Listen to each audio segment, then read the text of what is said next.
નમસ્કાર આજે મિત્રો, ભારે હું વરસાદ અંબાલાલ મિત્રો. પડવાનો આજે છે.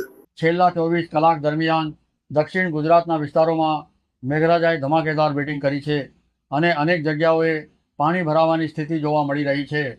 રસ્તાઓ પર પાણી ફરી વળ્યા છે અને કેટલાક વિસ્તારોમાં જનજીવન પ્રભાવિત થયું છે. હવામાન વિભાગ દ્વારા આગામી 24 થી 48 કલાકને અત્યંત મહત્વપૂર્ણ ગણાવવામાં આવ્યા છે. આજે વહેલી સવારથી સક્રિય થયેલી વરસાદી સિસ્ટમ મધ્ય ગુજરાત અને ઉત્તર ગુજરાત તરફ આગળ વધી રહી છે, જેના કારણે આગામી કલાકોમાં અનેક જિલ્લાઓમાં ભારેથી અતિભારે વરસાદની શક્યતાઓ વ્યક્ત કરવામાં આવી છે. દક્ષિણ ગુજરાતના વલસાડ, નવસારી, સુરત, ડાંગ, તાપી, નર્મદા અને ભરૂચ સહિતના વિસ્તારોમાં ભારે વરસાદની આગાહી કરવામાં આવી છે. વલસાડ જિલ્લામાં છેલ્લા દિવસોમાં ખૂબ જ ભારે વરસાદ નોંધાયો છે અને અનેક તાલુકાઓમાં પાણી ભરાવાની સ્થિતિ સર્જાઈ છે. નવસારી અને સુરત જિલ્લાઓમાં પણ ભારે વરસાદના કારણે સ્થાનિક તંત્રને સાવચેતીના પગલાં લેવા પડ્યા છે. હવામાન વિભાગના સેટેલાઇટ ચિત્રોમાં સ્પષ્ટપણે જોવા મળી રહ્યું છે કે સમગ્ર ગુજરાત ઉપર ગાઢ વાદળોનો ઘેરાવો બન્યો છે અને વરસાદી સિસ્ટમ ધીમે ધીમે રાજ્યના અન્ય ભાગોમાં આગળ વધી રહી છે. મધ્ય ગુજરાતના દાહોદ, પંચમહાલ, મહીસાગર, ખેડા, આણંદ, વડોદરા, છોટાઉદેપુર અને અમદાવાદ સહિતના વિસ્તારોમાં બપોર બાદ વરસાદનું જોર વધવાની સંભાવના છે. ઉત્તર ગુજરાતના પાટણ, મહેસાણા, બનાસકાંઠા, સાબરકાંઠા, અરવલ્લી, ડીસા, ધાનેરા, રાધનપુર અને આસપાસના વિસ્તારોમાં પણ મોડી રાત્રિથી ભારે વરસાદ જોવા મળી શકે છે.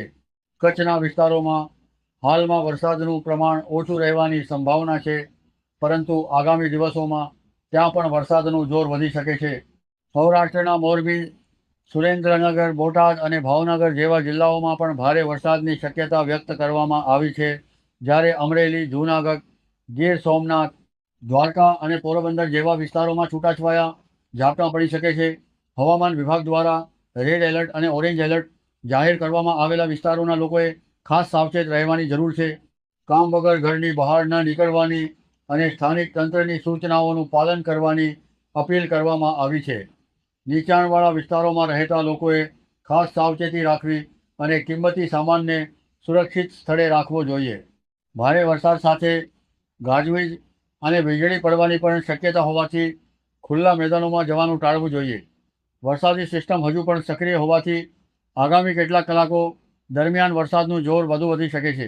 ખાસ કરીને મધ્ય ગુજરાત અને ઉત્તર ગુજરાતના વિસ્તારોમાં પૂર જેવી પરિસ્થિતિ સર્જાય તેવી શક્યતાઓને પણ નકારી શકાય નહીં. તેથી તમામ નાગરિકોને હવામાન વિભાગ દ્વારા જાહેર કરવામાં આવતી સૂચનાઓ પર સતત નજર રાખવાની અને સંપૂર્ણ સાવચેતી રાખવાની વિનંતી કરવામાં આવે છે. મિત્રો, આજના હવામાન સમાચારની મહત્વપૂર્ણ માહિતી તમને આપી છે.